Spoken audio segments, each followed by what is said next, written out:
Hola, continuamos con los análisis del tomo 8 de la colección Historia Integral Argentina del Centro Editor de América Latina con un artículo de Jorge E. Roulet y Jorge Federico Sábato llamado Estado y Administración Pública en la Argentina, frenos o motores del proceso de cambio social. Hoy nos metemos de lleno en este texto clave para entender una pregunta que, atraviesa toda nuestra historia. Totalmente. ¿El Estado, esa estructura inmensa, es una herramienta para el cambio o es, digamos, un ancla que nos frena? Y es fundamental saber desde dónde se escribe. Claro. Los autores, Jorge Roulet y Jorge Federico Sábato, no eran teóricos de escritorio. No, para nada. Ambos fueron protagonistas durante el gobierno de Alfonsín, uno como secretario de la Función Pública y el otro, vicecanciller y ministro. O sea, hablan desde adentro del monstruo, conociendo sus engranajes. Precisamente. Y por eso su pregunta de partida es tan potente, no es solo académica. No. Se preguntan si el Estado es un actor con vida propia o si es en el fondo un simple instrumento que responde a quien tiene el poder. Y de ahí se desprende la cuestión más incómoda de todas, ¿no? A ver. ¿Por qué a lo largo de la historia argentina, los grupos minoritarios, la élite, han sido tan eficaces manejando esa herramienta, mientras que los grandes movimientos populares parecen tropezar con ella una y otra vez? Es una pregunta tremenda. Y para empezar a responderla, nos llevan al punto de partida, a la generación del 80. Exacto. Y la idea que plantean es potente. Nos dicen que los fundadores de la Argentina moderna no pensaban como estadistas, sino como CEOs. Tal cual.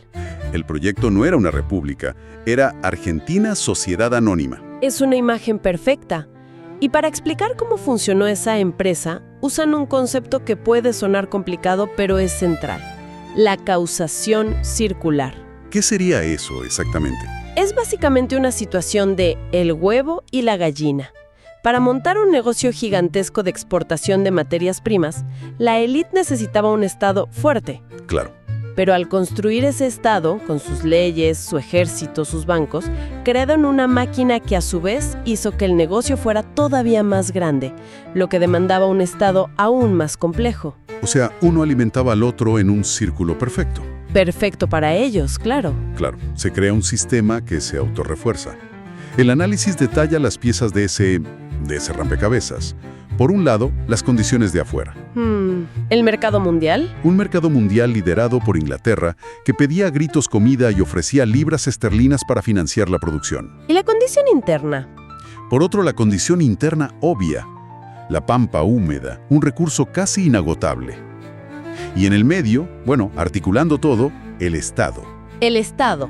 Pero aclaran algo clave. El Estado no se puso a producir. No fue un productor directo. Fue el gran gerente, digamos, el que ponía las reglas del juego. Exacto. Y acá está el verdadero núcleo del negocio, la revelación del texto. La ganancia más grande no estaba en la estancia, en criar la vaca o en sembrar el trigo. ¿Dónde estaba entonces? El verdadero poder y la fortuna estaban en controlar el comercio y las finanzas. Ah, mira vos. La oligarquía no se hizo poderosa solo por ser dueña de la tierra, sino por ser dueña del banco que le daba el crédito al estanciero, del ferrocarril que transportaba el grano y del puerto por donde salía. Y el Estado fue la herramienta para asegurar ese control. Totalmente. O sea que el Estado funcionaba casi como el facilitador de un juego financiero. Claro. Orientaba el tendido de los ferrocarriles no para conectar al país, sino para valorizar las tierras de ciertos grupos. Repartía la tierra fiscal a discreción. Y sobre todo creó un sistema financiero a medida con el Banco Nación y el hipotecario. Un sistema hecho para ellos. La tierra era la llave para conseguir un crédito. Pero ese crédito muchas veces no volvía al campo. Se usaba para especular en la ciudad, en la bolsa, en la construcción. El Estado garantizaba que la rueda siguiera girando, siempre a favor de los mismos. Un sistema perfectamente cerrado. Pero entonces, la trama se complica con la ley Sáenz Peña y la llegada del irigoyenismo. Ahí se complica todo. Por primera vez, un movimiento popular masivo gana las elecciones y toma control del gobierno. Uno esperaría que intentaran desmantelar toda esa estructura. Claro, sería lo lógico. Pero acá el análisis señala una contradicción enorme. Así es. La tesis es que el proyecto del radicalismo no fue cambiar el sistema, sino entrar en él. Entrar. Sí. ocupar los cargos, manejar el presupuesto, pero sin tocar las bases de esa Argentina S.A. que habían heredado. Entiendo. La famosa frase de Irigoyen, nuestro programa es la Constitución, la interpretan como una aceptación de las reglas de juego que había escrito al adversario. Es fuerte eso. Era como aceptar jugar el partido en la cancha del otro, con el árbitro del otro y con las reglas del otro. Aún así, algunos cambios hubo. El Estado con Irigoyen cambia de actitud. Sí, eso es innegable. Se vuelve hostil a los monopolios, sobre todo a los extranjeros, y hasta se anima a crear empresas estatales para competirles. El caso que todos conocemos es YPF. Un hito. Un hito absoluto. Impulsó la reforma universitaria, un cambio cultural profundo. Pero lo curioso es la contradicción económica que marcan. Es una paradoja total. Va en contra de todo el prejuicio, ¿no? Completamente. Se cree que los gobiernos populares son sinónimo de despilfarro y aumento del gasto, pero los datos que presentan muestran que durante los gobiernos radicales, el gasto público, en términos relativos, no solo no aumentó, sino que tendió a bajar. Increíble. Y al mismo tiempo, se encontraron con un límite de hormigón. El Senado. La oposición controlaba la Cámara y bloqueaba sistemáticamente cualquier ley que quisiera ir un poco más a fondo. Y la estrategia de Irigoyen frente a ese bloqueo la califican de una forma durísima. Sí, la llaman insuficiente y suicida, porque en lugar de buscar una confrontación directa para cambiar esa relación de fuerzas, se limitó a gobernar por decreto o a intervenir provincias, lo que a la larga fue erosionando su propio poder. Y esto nos deja en la puerta del golpe del 30. Que lo vinculan directamente con la crisis de Wall Street del 29. Claro. El argumento es que mientras la economía crecía, había margen para repartir algo y calmar los conflictos. Cuando la torta se achica de golpe, la élite decide que no hay más espacio para concesiones. Se acaba la paciencia. Por puro instinto de conservación, dicen, vuelven a tomar el control directo del Estado por la fuerza para asegurarse de que el costo de la crisis lo paguen íntegramente los sectores populares. Así que el primer experimento popular termina fracasando porque no quiso o no pudo cambiar las reglas del sistema. Exacto. Y cuando la economía mundial hace crisis, la élite directamente patea el tablero. Esto nos lleva a la década del 30, la década infame, que describen como la historia de un éxito notable, aunque transitorio para los conservadores. Sí. Y acá el uso del Estado es de una precisión quirúrgica. Es una de las partes más fascinantes del análisis, porque muestra la flexibilidad ideológica de la élite. ¿En qué sentido? Eran liberales en la teoría, pero a la hora de defender sus intereses, fueron más intervencionistas que nadie. Ante la crisis, usan el Estado de una forma totalmente heterodoxa. Devalúan la moneda para favorecer las exportaciones, crean las juntas reguladoras para sostener los precios de los granos y las carnes. ¿Imponen aranceles altísimos? Claro, para fomentar una industria local que reemplace lo que ya no se podía importar. Públicas, sobre todo rutas, para generar empleo y mantener activa la demanda interna. Y crean el Banco Central. Y, por supuesto, crean el Banco Central para ordenar el sistema financiero. Usaron todas las herramientas del Estado sin ningún dogma. Pero la jugada maestra, la más astuta a largo plazo, fue lo que los autores llaman tomar reaseguros. ¿A qué se refieren con eso? Suena a una póliza de seguros contra el futuro. Es que fue exactamente eso. Se dieron cuenta de que el fraude electoral no iba a durar para siempre, que en algún momento podían volver a perder el gobierno. Tenían que cubrirse. Entonces diseñaron todos estos nuevos organismos, las juntas, el propio Banco Central, de una manera muy particular. ¿Cómo? Eran cuerpos dirigidos por directorios colegiados, donde por ley el Estado estaba en minoría. En minoría. Sí. La mayoría de los asientos estaban reservados para los representantes de la producción, la sociedad rural, la unión industrial, los bancos privados. Era una forma de privatizar por dentro las decisiones clave del Estado. Justamente. Así, aunque perdieran la Casa Rosada, seguirían controlando los resortes de la economía desde adentro de la propia estructura estatal. Una jugada brillante. Un blindaje perfecto.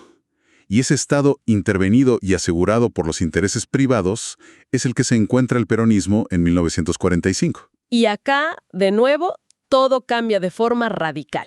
Los autores sostienen que el peronismo hace dos descubrimientos fundamentales sobre el poder que yacía dormido en el aparato estatal. Descubrimientos, esa es la palabra que usan. Como si el Estado fuera un continente inexplorado. y el peronismo su primer cartógrafo. Me gusta esa imagen. El primer descubrimiento es la inmensa capacidad redistributiva del ingreso. Ujú. Se dieron cuenta de que podían usar todo el poder del Estado para, de forma masiva y directa, transferir riqueza de un sector a otro. Los instrumentos para eso fueron los convenios colectivos de trabajo, estatutos como el del peón de campo, la nacionalización de los depósitos bancarios y, la joya de la corona, el IAPI. Detengámonos un segundo en el IAPI, porque se lo nombra mucho, pero a veces no se entiende bien qué era y por qué fue tan decisivo. El IAPI era, en esencia, un monopolio estatal del comercio exterior. El Estado se convirtió en el único comprador de las cosechas a los productores agropecuarios a un precio que fijaba el propio Estado. Ok. Y luego era el único vendedor de esa misma producción al mercado mundial que pagaba precios internacionales altísimos, después de la guerra. ¿Y la diferencia? La diferencia monumental entre lo que pagaba y lo que cobraba era la caja que financió gran parte del proyecto peronista. La industrialización, las políticas sociales, las obras públicas, fue el motor financiero del modelo. Entendido. ¿Y cuál fue el segundo gran descubrimiento? La capacidad movilizadora del apoyo popular. Descubrieron que con los recursos del Estado se podía construir una base política leal y masiva prácticamente desde la nada. ¿Cómo lo hicieron? Usaron la Secretaría de Trabajo y Previsión para llegar directamente a los nuevos trabajadores, a los migrantes internos que en las estructuras políticas tradicionales ignoraban.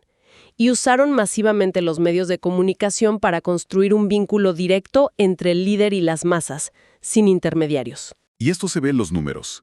La cantidad de empleados públicos casi se duplicó en menos de una década. Sí, una expansión enorme. El Estado se metió en la seguridad social, en la salud, en la vivienda, compró los ferrocarriles, los teléfonos, se volvió un leviatán. Pero dicen que el cambio más profundo no fue cuantitativo, sino cualitativo. ¿A qué se refieren? A que no era solo que el Estado fuera más grande, era un Estado ideologizado. Ah, La mística nacionalista y redistribucionista permeó, dicen, a toda la administración. Ser empleado público ya no era solo un trabajo, era una forma de militancia. Esto creó un Estado cualitativamente diferente, con una identidad propia, más autónomo de las élites tradicionales. y por lo tanto, mucho más difícil de controlar por ellas. Exacto, un aparato con voluntad propia. Sin embargo, el análisis también marca el límite o la contradicción final de este modelo. Sí. A pesar de esa transformación inmensa, hay algo de fondo que no se tocó. Sí, y es el punto débil que finalmente provoca su caída. A pesar de todos los cambios, el peronismo no modificó la estructura de propiedad del sistema productivo. O sea, La tierra siguió en manos de los terratenientes y las grandes empresas industriales siguieron siendo privadas. El Estado regulaba, distribuía, pero no era el dueño de los medios de producción fundamentales. entiendo. Por eso, cuando el contexto económico internacional favorable se acabó y el modelo de sustitución de importaciones empezó a agotarse, el régimen no se radicalizó para cambiar esa estructura de raíz, simplemente colapsó. Y el periodo que arranca en 1955, después de la caída de Perón, lo describen con una imagen brutal. ¿Cuál? El Estado descerebrado. Un instrumento ciego, sin un proyecto claro. Uf, qué definición. Lo que describen para esa etapa es un círculo vicioso, una trampa de la que los sucesivos gobiernos civiles y militares no pueden salir. ¿Cómo es ese ciclo? Es así. Primero, para crecer, necesitan que los grupos económicos poderosos inviertan. Lógico. Segundo, para que esos grupos inviertan, hay que darles más rentabilidad, o sea, concentrar el ingreso en sus manos, lo que implica ajustar a los trabajadores. Tercero, Ese ajuste achica el mercado interno, la gente consume menos, la economía se enfría y estalla el conflicto social. y cuarto, El conflicto social y político asusta a los inversores y volvemos al punto de partida. una calecita permanente de la que no se puede bajar. Y los gobiernos oscilan entre el ajuste y la concesión sin poder fijar un rumbo. Es un estado que va a los tumbos. Y el síntoma más claro de este descerebramiento era el fracaso constante de los intentos de racionalización. Los planes para hacerlo más eficiente. Exacto.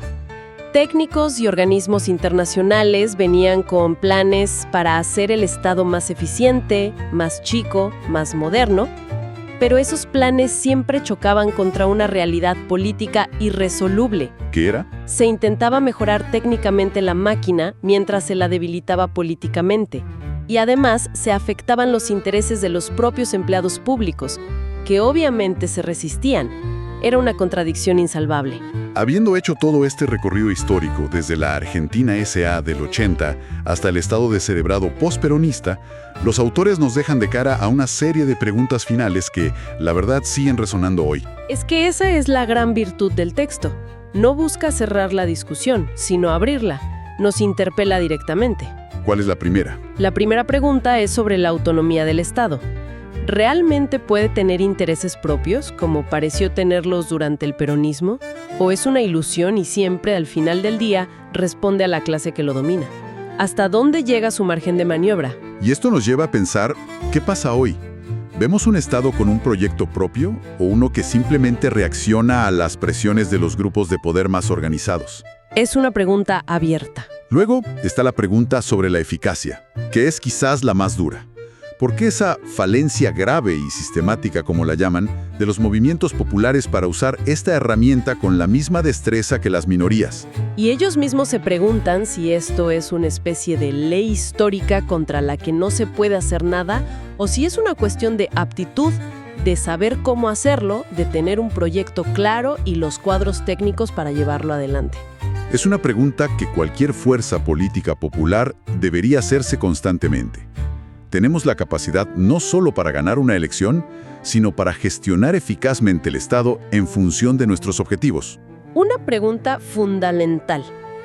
Y todo esto desemboca en la pregunta que le da título al artículo. ¿El Estado es freno o es motor del cambio social? Y la conclusión a la que parecen llegar es que no es ni una cosa ni la otra por naturaleza. Es una herramienta. Puede ser una palanca para transformar la realidad. O una losa que impide cualquier movimiento.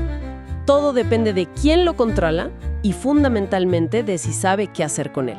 Y no se quedan solo en la pregunta. No, en la parte final proponen algunas pistas, algunas estrategias para que las fuerzas populares puedan revertir esa tendencia histórica a ser ineficaces. ¿Cómo cuáles? Hablan de profesionalizar de verdad la administración pública, de reforzar la capacidad de intervención del Estado en la economía y algo que suena muy actual, de buscar formas de participación popular directa en la gestión del Estado. Por ejemplo, como la cogestión en las empresas públicas, para que no sea un aparato burocrático ajeno a la sociedad. el análisis de Roulette y Sábato nos deja con la afirmación enfática de que sin el motor del Estado, las fuerzas populares no se pondrán en marcha. Continuaremos en próximos capítulos con este tomo denominado El peronismo en el poder. Les extendemos la invitación a consultar la fuente primaria de estos y otros documentos consultando el archivo digital de Mágicas Ruinas, mágicasruinas.ar, fundado en el año 2003. Sigan atentos a nuestros videos donde continuaremos desgranando su valioso acervo.